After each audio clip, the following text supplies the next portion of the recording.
Ok. El título de la lección de esta semana, el título general es el pacto eterno, y esta semana el título es un pacto eterno. Entonces, el tema es entender a qué se refiere nuestra lección. Porque hay un pacto eterno, y hay un pacto que Dios hizo con Abraham, que realmente son dos pactos, y eso es lo que vamos a estudiar. Como lo estamos estudiando y viendo en el anuncio de las Escrituras, el verdadero plan de redención, el que es parte del pacto eterno, tiene un doble propósito. Primero, redimir al hombre de la esclavitud del pecado y de la muerte, la esclavitud de la que cayó cuando llegó a conocer la ciencia del bien y el mal, cuando esa fue escrita en su mente. O sea, redimirlo de ser esclavo del príncipe de este mundo, pagando el precio de su redención, y luego de redimirlo, sanarlo de su enfermedad, restaurarlo a su estado original, haciéndolo nacer de nuevo, de Dios, volviendo justamente Dios a escribir su ley en la mente y el corazón del hombre, transformándolo nuevamente en un árbol bueno que da frutos buenos, y en vez de morir como consecuencia del pecado, tiene vida eterna. Ahora, este es el verdadero evangelio. Este es el verdadero objetivo de Dios con el evangelio. Está centrado en el hombre, para redimirlo, para sanarlo.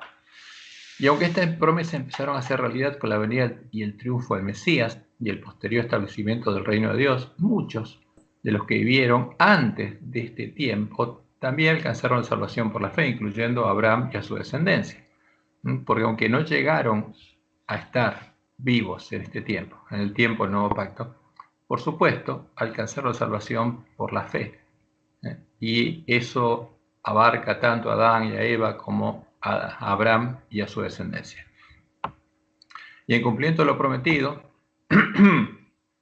que Dios empezó a revelarle a Adán y Eva cuando hizo el pacto con ellos y con su descendencia, de la que vendría el Mesías, Jehová siempre actuó en el desarrollo de la historia del hombre. O sea, no dejó solo al hombre, él actuó en la historia del hombre.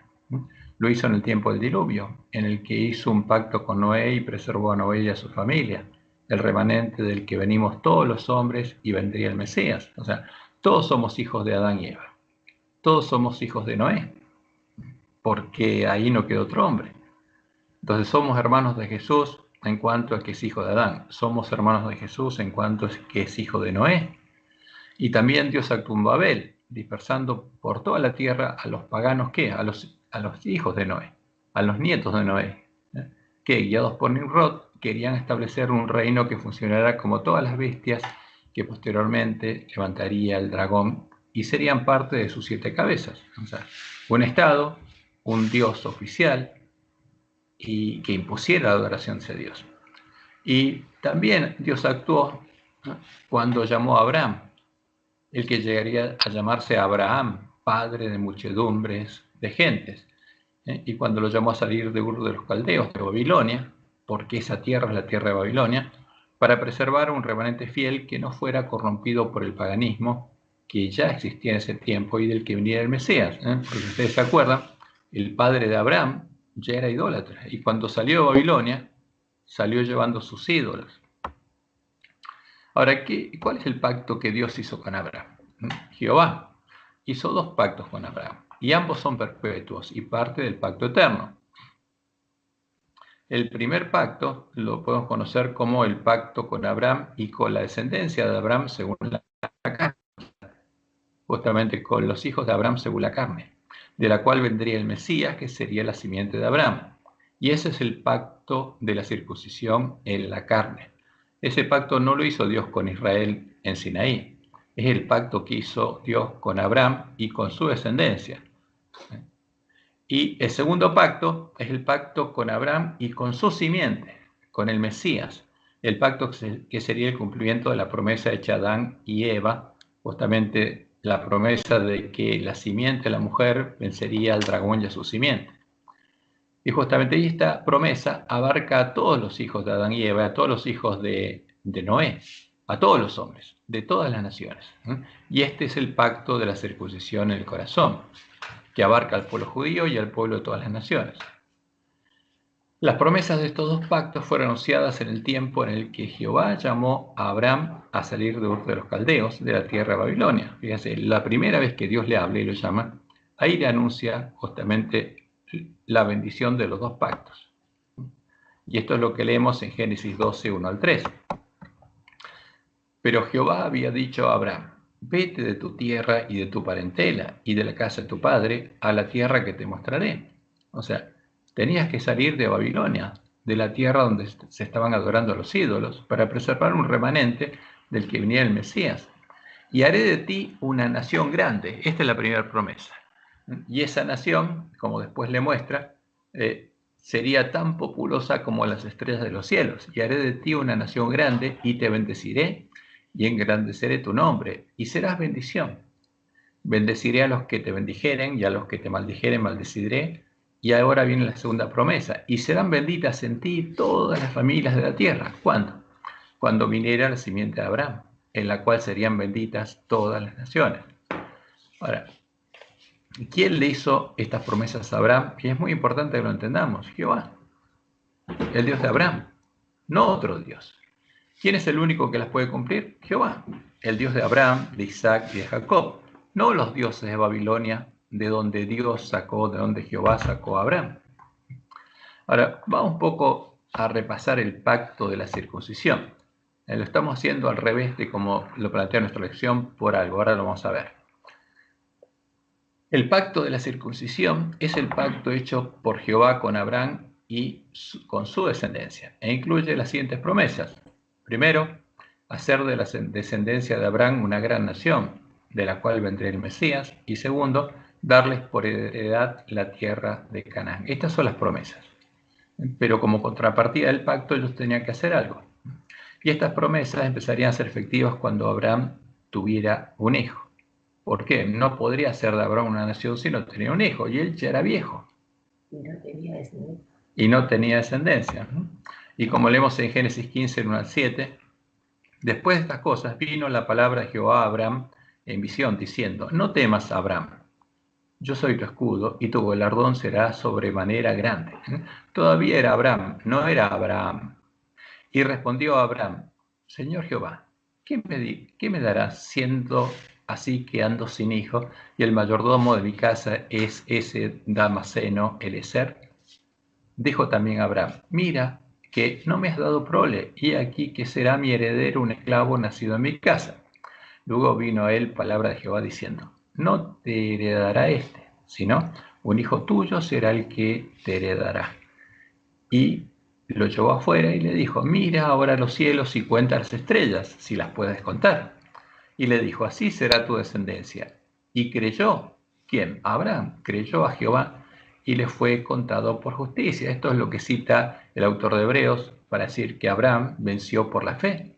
Y creyó a Abraham y le fue contado por justicia. Y le dijo justamente Dios: yo soy Jehová, que te saqué de Ur de los Caldeos para darte a heredar esta tierra, porque ya estaba en la tierra de Canaán. Ahora, y ese hijo no sería tampoco Ismael, sino sería Isaac, el hijo de Abraham y Sara. Como debería suceder con toda su descendencia, Abraham creyó a Dios y su fe le fue contada por justicia.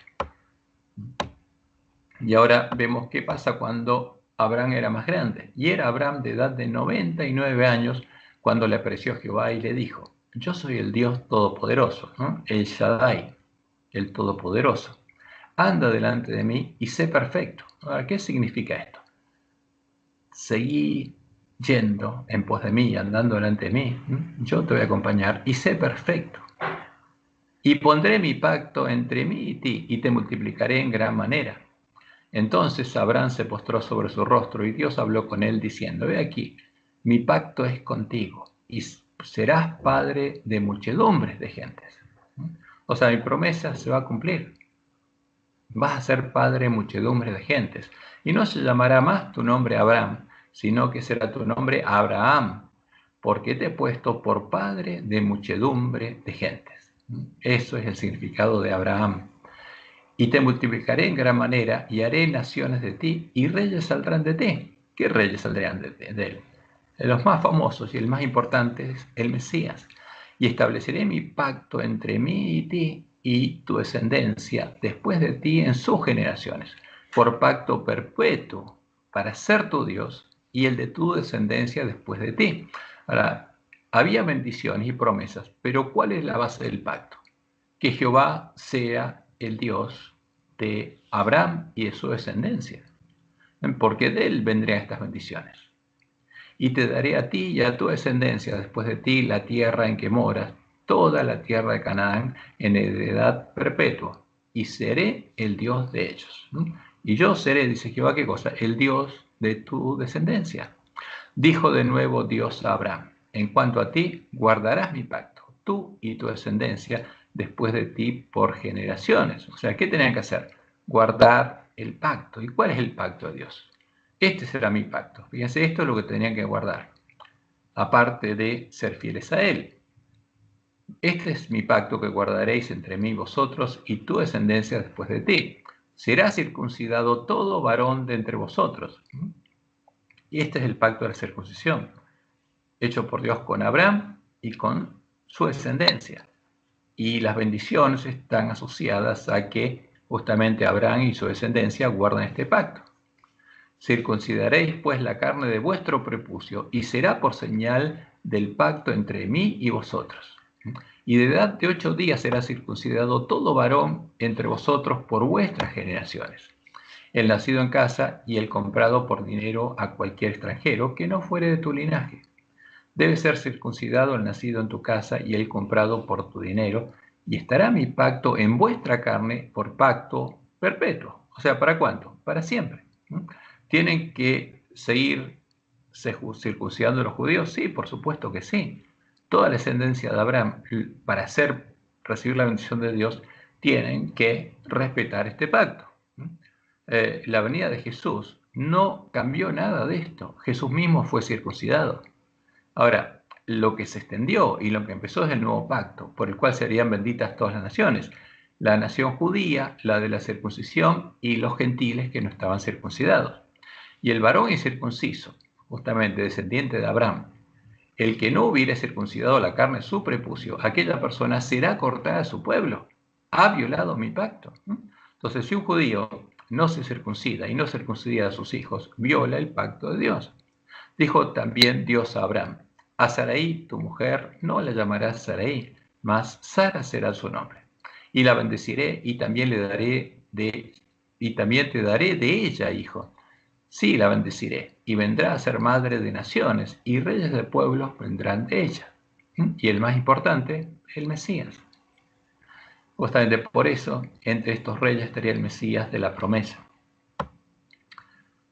¿Cuáles eran las condiciones del pacto de Dios con Abraham y con su descendencia?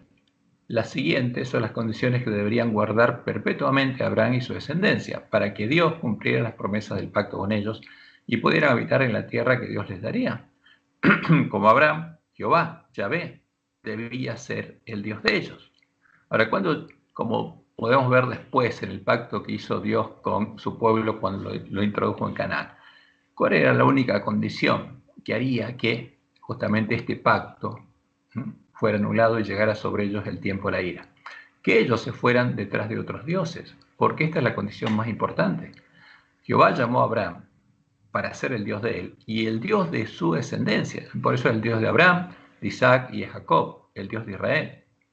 Y como Abraham, debían creer a Dios y ser fieles a él, debían obedecer la voz de Dios, y finalmente estaba la señal del pacto: debían ser circuncidados todos los varones de su descendencia en forma perpetua.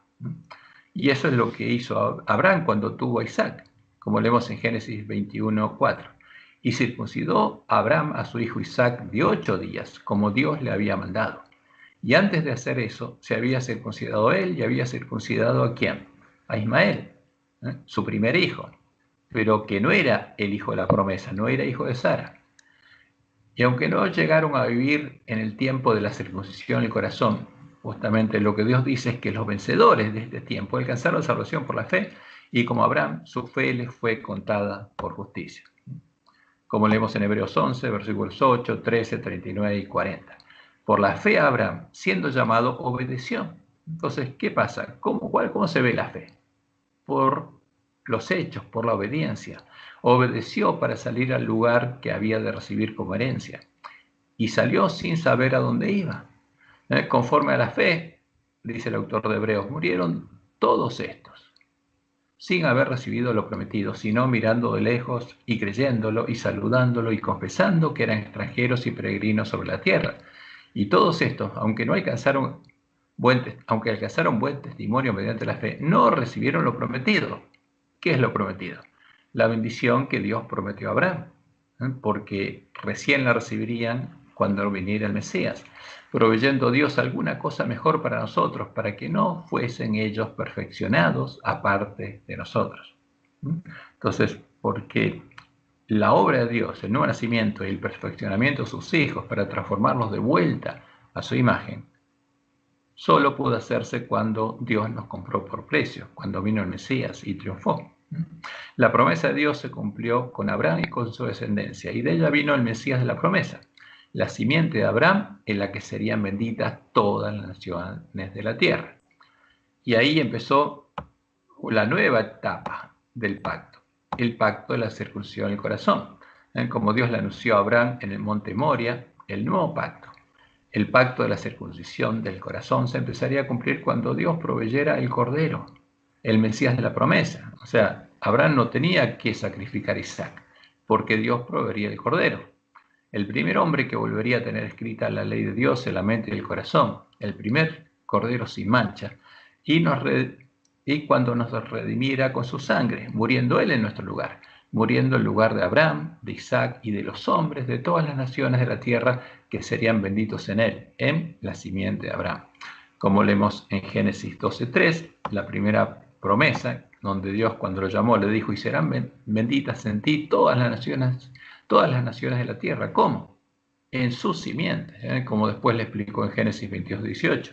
En tus simientes serán benditas todas las naciones de la tierra, por cuanto obedeciste mi voz.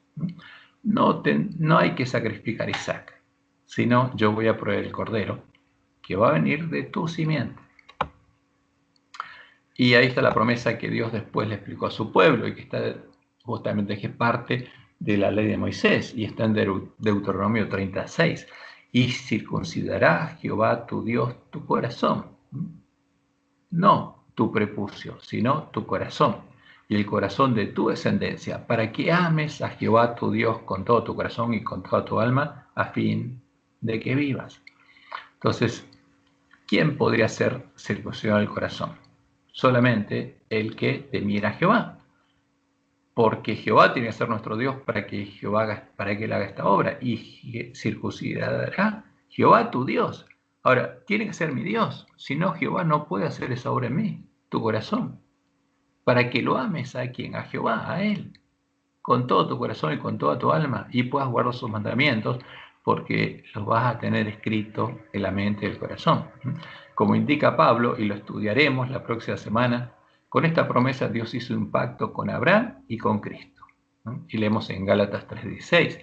Ahora bien, a Abraham fueron hechas las promesas, y a su simiente. Entonces, hay una promesa a Abraham y a su descendencia, y hay otra hecha a Abraham y a su simiente.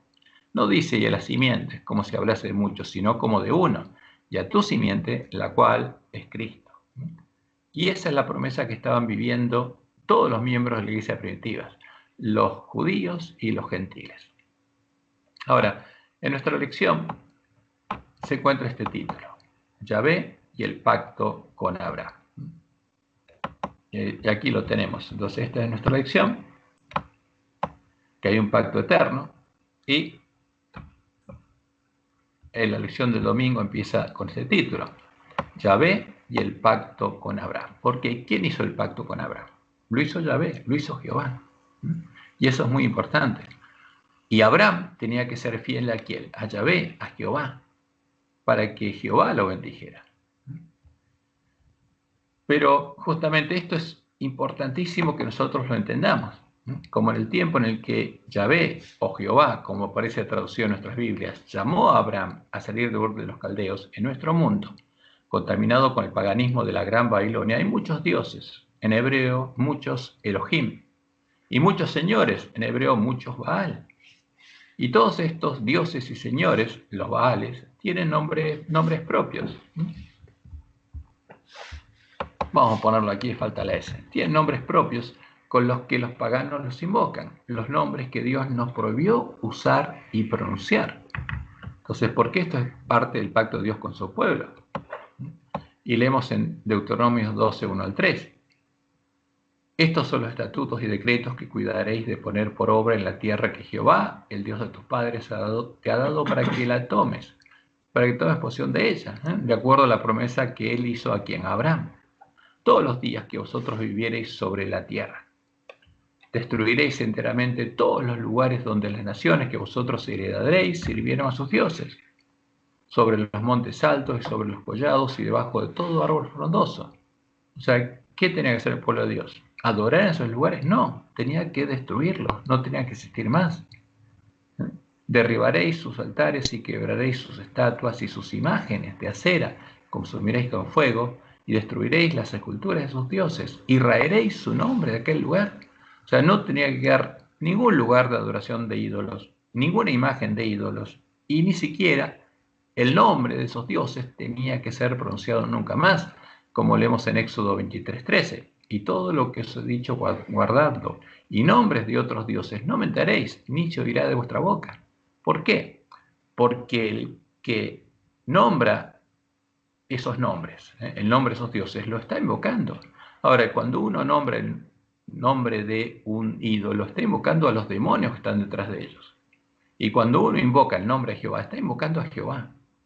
Por eso es muy importante que nombre de otros dioses no mentaréis, ni se oirá de vuestra boca, le dijo Dios a su pueblo.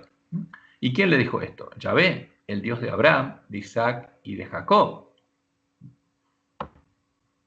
Por esa causa, para que Abraham, su descendencia, en la carne y nosotros pudiéramos diferenciarlo de los dioses paganos y que para que pudiéramos invocarlo por su nombre, el Dios de Abraham, de Isaac y de Jacob se autoidentificó con el nombre Yahvé o Jehová. Porque Yahvé es la forma correcta de leer el tetragramón, porque así, justamente los expertos judíos que encontraron los rollos del Mar Muerto y leen y saben cómo leer justamente el texto hebreo sin vocales, dicen que esa pronunciación es Yahvé. No es Jehová, es Yahvé, pero aunque lo pronunciemos Jehová como está en nuestras Biblias, lo importante es que identifiquemos a nuestro Dios por su nombre. Y leemos en Génesis 15:7, y le dijo, yo soy Jehová, que te saqué de Ur de los Caldeos para darte a heredar esta tierra. ¿Quién dijo eso? ¿Quién dijo yo soy Jehová? El Dios de Abraham, de Isaac y Jacob. Y después en Éxodo 3, del 13 al 15 leemos, dijo Dios a Moisés, dijo a Moisés a Dios, y aquí que llego yo a los hijos de Israel y les digo, el Dios de vuestros padres me ha enviado a vosotros.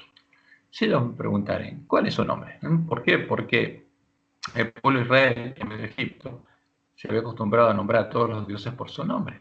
Y se le pregunta, ¿cuál es su nombre? ¿Qué le responderé? Y respondió Dios a Moisés, yo soy el que soy. Y dijo, así dirás a los hijos de Israel, yo soy, me envió a vosotros. O sea, Dios se identifica como yo soy el que soy o yo soy, simplemente. Pero además les dio un nombre.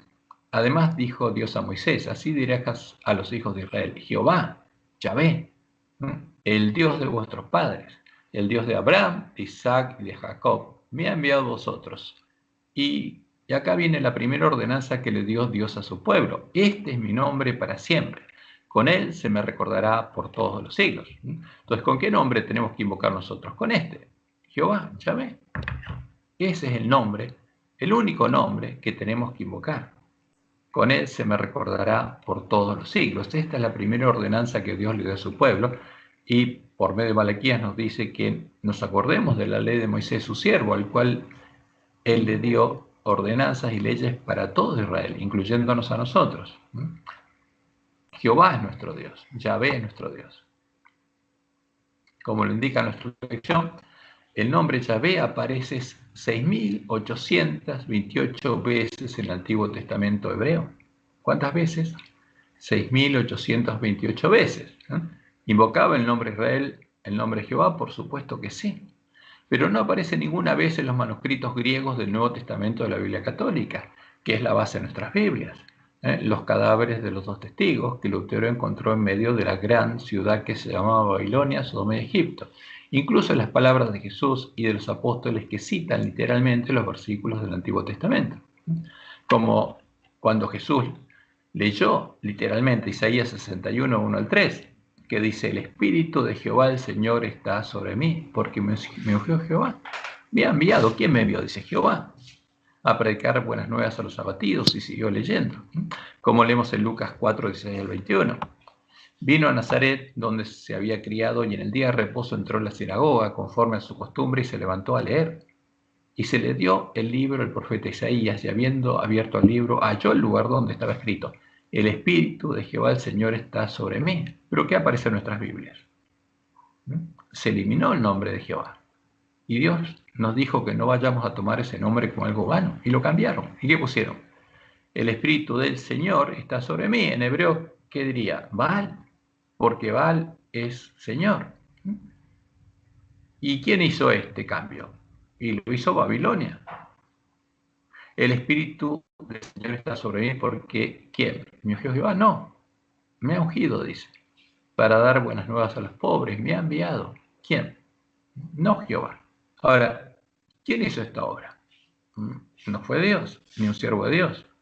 Y como leemos en Joel 2:32, y todo aquel que invocare el nombre de Jehová será salvo, porque su Dios tiene que ser Jehová, el Dios de Abraham, de Isaac y de Jacob.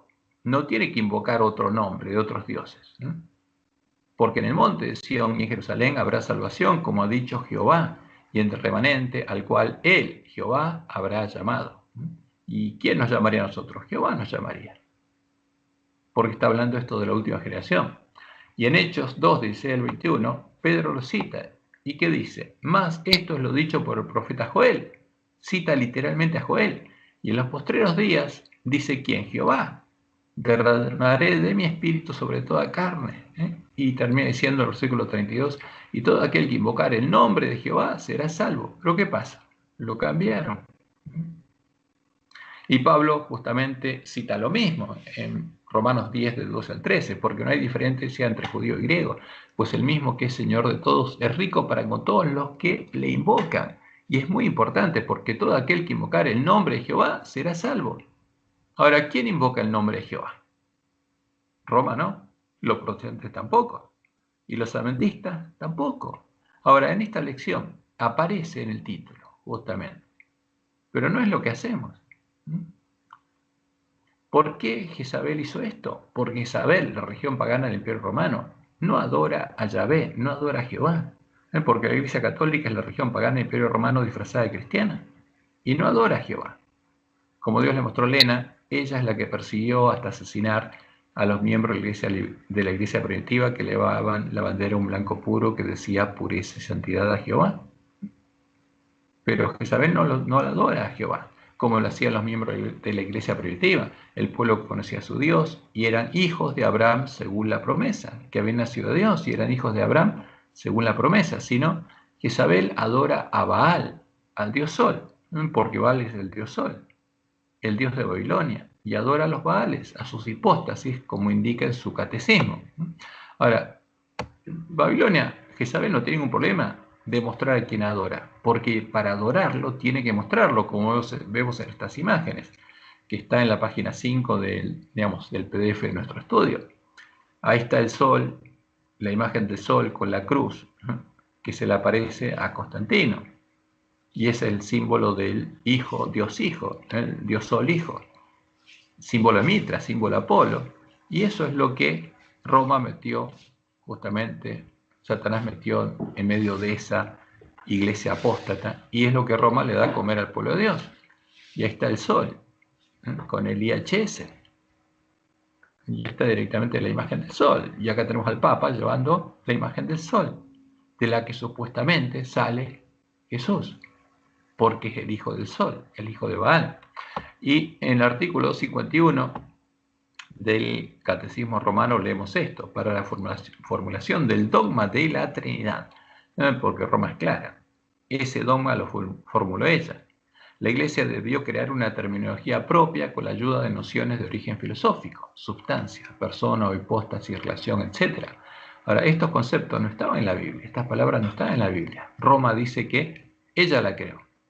Pero por supuesto ahora la encontramos en la Biblia. ¿Por qué? Porque como Dios le mostró en el Ajuay, los sabios de Roma cambiaron las palabras de la Biblia para reflejar la tradición de Roma. Y estas palabras que no estaban en la Biblia y que nuestros teólogos reconocen que no estaban en la Biblia, ahora están en la Biblia. Y en el artículo 52 dice, la Iglesia utiliza el término sustancia, traducido a veces también por esencia o por naturaleza, para designar el ser divino en su unidad. ¿Cuál es el ser divino al que adora? La sustancia, de la cual salen estas tres personas, su hipóstasis. A ver, ¿cómo la refleja, cómo la representa Roma a la sustancia? Aquí está, es el dios Sol, es Baal. Esta es la sustancia. Y de esta sustancia salen tres hipóstasis o tres personas, ¿eh? Porque Deus o Dios es el Sol. Y de ahí sale, ¿qué cosa? El Padre, el Hijo y el Espíritu Santo. Ahora, este es Baal. Baal Padre, Baal Hijo y Baal Espíritu Santo, porque justamente son hipóstasis de Baal. Y estas son las imágenes que creó Roma, tres imágenes de hombre, cuyo número es 6. 6, 6, 6, como Dios lo había anunciado. Y a esas imágenes adora Roma. Y esas imágenes fueron introducidas en medio de la iglesia adventista. Y ese no es Jehová. Jehová no tiene nada que ver con la Trinidad. La Trinidad es un ídolo. Al Dios al que adora, al ser divino, a la sustancia, a sus hipóstasis, Jezabel les puso nombre. El mismo nombre con el que fueron introducidos en medio del pueblo adventista por su siervo, en los lobos tíos de ovejas. Como podemos ver en el libro La Trinidad, de Casa Editora Sudamericana, que incluso tiene una imagen pagana. Y esto es una cosa terrible, por el significado de ese símbolo, ¿no? La triqueta. A su Dios, al ser divino en su unidad, la sustancia, al que sus imágenes identifica como Baal, el Dios Sol, Roma lo llama la Trinidad o la Santísima Trinidad. Y a sus hipóstasis, a las hipóstasis del Sol, las hipóstasis de la sustancia, las llama Dios Padre, Dios Hijo y Dios Espíritu Santo. E indica que ella bautiza en el nombre del ser divino al que ella adora, en el nombre de la Santísima Trinidad y no en los nombres de sus hipóstasis. O sea, no en los nombres de las tres hipóstasis, sino en el nombre de la sustancia, del ser divino, al que llama la Santísima Trinidad. Del mismo modo en el que actualmente se llega a ser en medio del pueblo adventista, como podemos ver en la Biblia misionera, que incluye imágenes del Dios de Roma, imágenes del Dios Sol. Ahora, esta Biblia misionera es la que se usa para justamente dar estudios bíblicos. ¿Y qué dice Roma en el artículo 232 del Catecismo? Los cristianos son bautizados en el nombre, ¿no?, del Padre, el Hijo y el Espíritu Santo. O sea, el nombre común, que es el nombre del Dios de Roma, el nombre de la sustancia, y no en los nombres de estos. Pues no hay más que un solo Dios. ¿Y cuál es ese solo Dios? La Santísima Trinidad. Entonces, ¿en qué nombre de quién bautiza Roma? En nombre de el Dios del cual sale las tres hipóstasis, en nombre de Baal. Y esa es la Santísima Trinidad. Toda esta obra es hecha justamente, todo lo que hizo Roma, porque tendría que hacer esa obra, Dios la había anunciado, es hecha para darla a beber al pueblo de la iglesia remanente, la única iglesia que estaba reparando la brecha ya por el Papa, la ley de Dios, y era leal a Jehová, de darle a beber del vino el furor de la fornicación de Babilonia y alejarlo de Jehová, y constituye una flagrante violación de la ley de Dios y del pacto que Dios estableció con su pueblo, en el cual hay ordenanzas y leyes para todo Israel, las ordenanzas que el pueblo, ya pues estamos metiendo otra cosa acá, el pueblo de Dios debe guardar para poder recibir la bendición de Dios, o sea que viene de Jehová. Si adora a otros dioses, si adora al Dios de Roma, si adora a Baal, y la bendición tendrá que venir de Baal. Como Dios nos dijo, acordaos de la ley de Moisés mi siervo, al cual encargué en Horeb ordenanzas y leyes para todo Israel. ¿Y qué ordenanzas son esas? Primero, que tenemos que invocar el nombre de nuestro Dios, que nuestro Dios se llama Jehová, y que nombres de otros dioses no podemos invocar, ni se tiene que oír de nuestra boca, y menos a las imágenes de los dioses de Babilonia. Y aquí en la Biblia misionera, ¿qué encontramos? Primero, un vitró con las imágenes del sol, el dios de Roma, formando una cruz, la imagen que le dio Constantino. Y aquí alguien bautizando a otro en el nombre de quién, como dice acá. ¿Qué es el bautismo? Y nuestra Biblia dice lo siguiente: somos bautizados por indicación expresa de Jesús y en nombre de la Santísima Trinidad. No, Jesús no nombró la Santísima Trinidad. Es un nombre creado por Roma, es el nombre del Dios de Roma. Y esto que se hace en nuestra iglesia es para seguir los pasos de Roma, siguiendo las huellas de Roma, para darnos a beber del vino de Roma. Ahora, si adoramos al Dios de Roma, ¿puede Jehová bendecirnos? No. Si el ángel de la Odisea invoca el nombre del Dios de Babilonia y en sus creencias fundamentales, la creencia fundamental número 2, dice que cree en la Trinidad y no en Jehová, y si nos fijamos en las creencias fundamentales, el nombre de Jehová no aparece nunca. ¿En quién creemos? Porque lo aparece en las 28 creencias fundamentales, es el credo común entre los lobos vestidos de oveja que están en medio del pueblo adventista y los adventistas. Los lobos nunca van a renunciar a su fe, nunca van a dejar de adorar al Dios de la Trinidad, nunca van a dejar de adorar a Baal. Los que cambiamos y adoptamos la fe de los lobos, la fe de Roma, somos los adventistas. Ahora, por eso Dios nos dice que nos creemos ricos y no sabemos lo que tenemos. ¿Cuál es el tesoro que tenemos? ¿Cuál es nuestra riqueza? ¿Qué nos vendieron? Los lobos nos vendieron eso. Y claramente Jesús nos advierte que eso viene de la mesa de los borrachos, que es la comida y la bebida de los borrachos. Ahora, ¿puede Jehová bendecir a su pueblo cuando se encuentra adorando, invocando a los Baales, a los dioses de Jezabel, a los dioses de la Gran Babilonia? No, de ninguna manera. ¿Puede Jehová circuncidarlo en su corazón para que llegue a conocerlo y amarlo? No, no puede hacerlo mientras, como sucedía con Acab en Israel, esté adorando a los Baales. Dios no puede hacerlo. Como leemos en Deuteronomio 36, y circuncidará Jehová tu Dios tu corazón. ¿Cuándo? Cuando Jehová sea tu Dios, cuando te vuelvas a Jehová, porque esa promesa está vigente, a fin de que vivas. ¿Es esto parte del cumplimiento de la profecía? Sí. Estos hechos, lo que estamos viendo en nuestra iglesia, son parte de las abominaciones que se estarían cometiendo en medio de Jerusalén, en el tiempo de sellamiento del pueblo de Dios. Y Dios lo anunció mostrándosela con mucha anticipación a Ezequiel, y están registradas en Ezequiel 8. Y se las mostró a Ezequiel cuando Ezequiel era cautivo en Babilonia, estaba en Babilonia. Y me dijo, dice él, porque Dios le mostró esto en visión: hijo de hombre, alza tus ojos hacia el lado del norte. Y alcé mis ojos hacia el norte, y aquí al norte, junto a la puerta del altar, aquella imagen del celo en la entrada. O sea, del norte de Babilonia, ¿qué habría venido? La imagen del celo, al pueblo de Dios. ¿Para qué? Me dijo entonces, hijo de hombre, ¿no ves lo que estos hacen, las grandes abominaciones que la casa de Israel hace aquí para alejarme de mi santuario? Porque es lo que Satanás hizo siempre para lograr que Dios se alejara a su pueblo, hacer que ese pueblo sea idólatra e invoque los nombres de los Baales y se olvide de Jehová. Pero vuélvete aún y verás abominaciones mayores. Y después los lleva al atrio y simbólicamente le muestra lo que hay en las habitaciones, donde los varones ancianos de Israel están adorando ídolos. Y esos ídolos están pintados en las paredes de la habitación, que es un símbolo de la mente de los varones ancianos, que estarían haciéndose imágenes en sus mentes. Y Dios le dice: ¿has visto las cosas que los ancianos de la casa de Israel hacen en tinieblas, cada uno en sus cámaras pintadas de imágenes?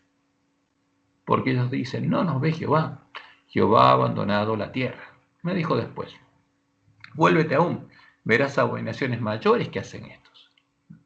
Y esto es mayor. Y me llevó a la entrada de la puerta de la casa de Jehová, que está al norte, que viene de Babilonia. ¿Y qué pasa? Allí, afuera de la casa de Jehová, y aquí, mujeres que estaban allí sentadas endechando a Tamuz. Las mujeres que venían de Babilonia y endechan y adoran a Tamuz, estaban con el pueblo de Dios adorando ¿a quién? A Tamuz. ¿Y cuándo se endecha Tamuz? ¿Cuándo lo endecha Roma? En la Cuaresma, que empieza con el miércoles de ceniza, justamente después de Carnaval. Llega la Cuaresma, la fiesta pagana, en la que supuestamente muere Tamuz, Y Roma lo endecha por 40 días, desde el miércoles ceniza hasta el domingo resurrección. Y la última semana es la Semana Santa de Tamuz. Y estas mujeres estaban ahí todas unidas en la Semana Santa de Tamuz, endechando a Tamuz. Y esto es lo que Dios dijo que iba a pasar y se cumple literalmente en medio del pueblo adventista. Porque esa Semana Santa no tiene nada que ver con la semana de la Pascua judía. Nada que ver. Es la fiesta de endecha a Tamuz. Y aquí, mujeres que estaban allí sentadas endechando a Tamuz. Y eso está pasando en nuestro tiempo. ¿Qué pasa en la Semana Santa de Roma? Nosotros la festejamos con ella. ¿Y qué hacemos? Reuniones de Semana Santa para echar con ella a Tamuz.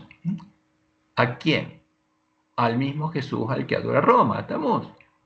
Luego me dijo, ¿no ves, hijo de hombre? Vuélvete aún, verás abominaciones mayores que estas. Y me llevó al atrio adentro de la casa de Jehová, y aquí junto a la entrada del templo de Jehová, entre la entrada y el altar, con 25 varones, sus espaldas vueltas al templo de Jehová.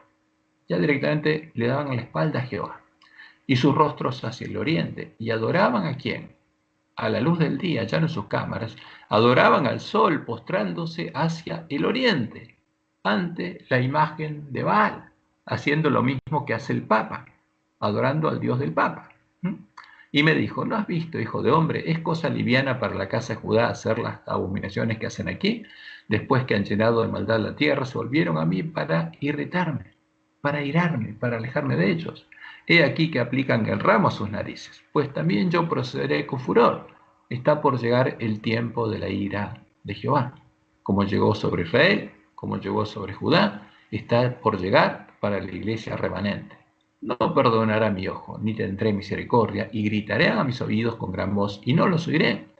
Cuando las vírgenes les griten, Señor, Señor, ábrenos, no os conozco, lo va a decir Jehová. Y la gloria, como vemos, ahí empieza el tiempo por el procesamiento del pueblo de Dios, y la gloria del Dios de Israel se elevó de encima del querubín sobre el cual había estado, al umbral de la casa, y llamó Jehová al varón vestido de lino, que tenía su cintura el tintero escribano, y le dijo Jehová, pasa por en medio de la ciudad, por en medio de Jerusalén, no en Babilonia. Estas cosas ocurren en Jerusalén, en la iglesia remanente, como Dios le mostró a Elena, y ponles una señal en la frente a los hombres que gimen y que claman a causa de todas las abominaciones que se hacen en medio de ella. Los que se van a dar cuenta y van a ser conscientes de lo que está haciendo el pueblo de Dios, siguiendo a los lobos.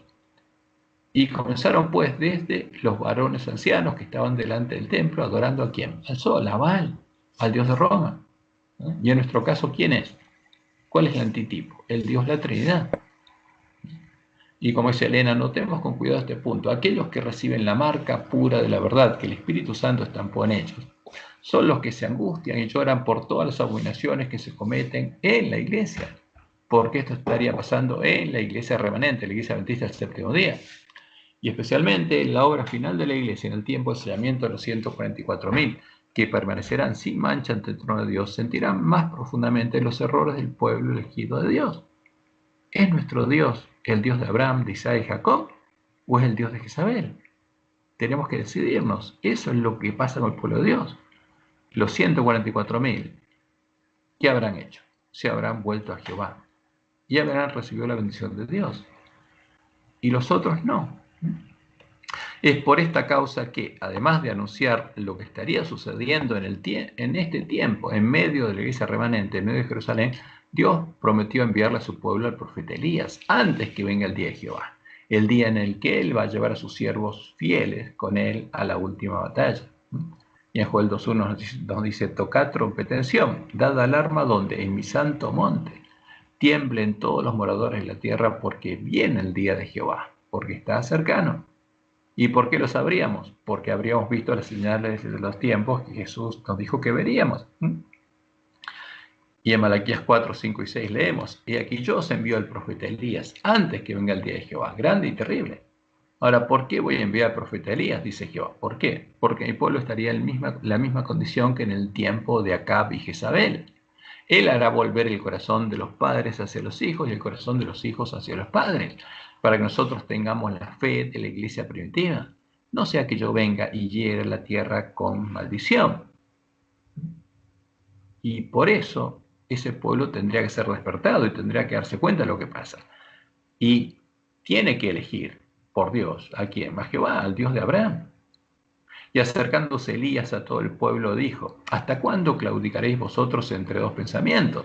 Si Jehová es Dios, seguidle, y si Baal, si el dios Sol, y sus hipóstasis, si el dios de Jezabel, id en pos de él. Y por eso Elena dice lo siguiente: Dios le mostró esto. Vi luego el tercer ángel, el ángel que nos advierte que no adoremos a la bestia de su imagen. Dijo mi ángel acompañante: su obra es terrible, su misión es tremenda. Es el ángel que ha de separar el trigo a la cizaña. ¿Dónde? En el campo del Padre Familia, la iglesia remanente, y sellar o atar el trigo para el granero celestial. Estas cosas debieran absorber completamente la mente y la atención. No podemos adorar a Jehová y a Baal al mismo tiempo. En nuestra selección se usa el nombre de Jehová. Pero, ¿a quién estamos adorando? A Baal. Entonces, ¿qué resulta ser? Se usa el nombre Jehová con la falsa roca, que son dioses, con el dios de Jezabel.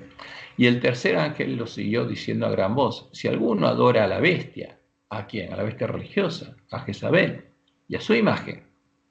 Si la reconoce como la iglesia de Cristo y adora a su ídolo, y no predica el mensaje del tercer ángel diciendo que esa es la Babilonia de Apocalipsis, adora a Baal, y recibe la marca en su frente o en su mano, él también beberá del vino de la ira de Dios. O sea, si conscientemente bebe el vino de Babilonia y come y bebe de la mesa de los borrachos, sobre él también van a caer las últimas plagas, como van a caer sobre todos los que adoran a la bestia de su imagen y a los que reciben la marca de su nombre y se convierten en hacedores de maldad. Como Dios anunció al oír el mensaje de Elías: deberíamos deshacernos de los Baales, pues Dios sabía lo que estaría pasando. Por eso lo anunció desde el principio. Y nos dijo que deberíamos deshacernos de los Baales, de la imagen en la que adora a la bestia. Deberíamos sacarlos de nuestra casa y deberíamos volvernos a Jehová, para que Él pueda derramar sobre nosotros la lluvia temprana y escribir su nombre en nuestras frentes. Como leemos en Isaías 30, 21, 23. Entonces tus oídos oirán a tus espaldas palabra que diga: este es el camino, andad por él. Como el pueblo antista sabía, esto ocurriría cuando completáramos la reforma y encontráramos la puerta y el camino, la puerta que estaría abierta y el camino que está detrás de esa puerta. Este es el camino, andad por él. Y no echéis a la mano derecha ni tampoco torzáis a la mano izquierda. Entonces, cuando se den cuenta de cuál es la verdad, cuál es el verdadero Jesús, cuál es el verdadero camino, entonces profanarás la cubierta de tus esculturas de plata y la vestidura de tus imágenes fundidas de oro, a las que llamabas Dios, a las que llamas Jesús. Les apartarás como trapo asqueroso. Sal fuera, les dirás. Entonces dará el Señor lluvia a tu sementera cuando siembres la tierra, y dará pan del fruto de la tierra, y será abundante y pingüe. Y por supuesto que ese fruto se va a cumplir, o sea, la profecía es clara.